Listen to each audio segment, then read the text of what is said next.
نحمده ونصلي علی رسوله النبی الکریم. د حجاج کرامو د پاره په تربیتی مسائلو بیانولو کې دا یو مسله ذکر کړل شوې ده چې حجاج کرام دی د حج په ایامو کې 3 ورځې روژې او د حج د تکمیل نه وروسته 9 ورځې روژې ونیسي، او دا مسله هغوی ته د احتیاط په طور سره ذکر کړل شوې ده. غواړو چې په دې مسله باندې لږ وضاحت خپلو ټولو حجاج کرامو ته ورکو. هغه دا چې کوم حجاج کرام چې حج تمتع یا حج قران کوي، په هغوی باندې دم شکر یعنی د حج قربانی دا واجب ده.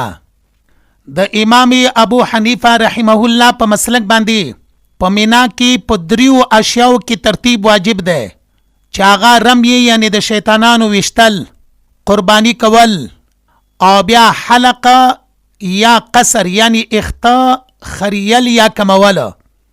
د سعودي حکومت ته طرفنا د حجاج کرامو د پاره چې کوم کوپن سیستم یا د قربانی په نوم بینک کې چې کوم رقم جمع کولی شي، او په مقابله کې حجاج کرامو ته د قربانی کولو رسید ورکولی شي، دغه قربانی یو مشکوکه قربانی ګرځول شوې ده.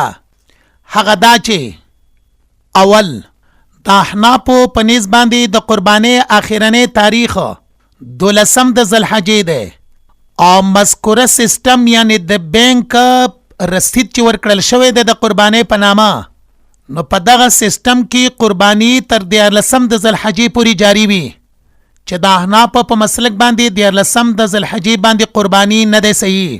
دویم، لکه څنګه چې ذکر شول د احناف په نیز په رمی، قربانی او حلق یا قصر کې ترتیب داسې طریقې باندې واجب ده چې اول به رمی یعنی شیطانانو وشتل، بیا قربانی، او په آخره کې به حلق یا قصر وي. خو همدغه بانکی سیستم کې د دغه ترتیب لحاظ نشي ساتلی، ځکه دغه قربانی مشکوکه ګرځول شوې ده.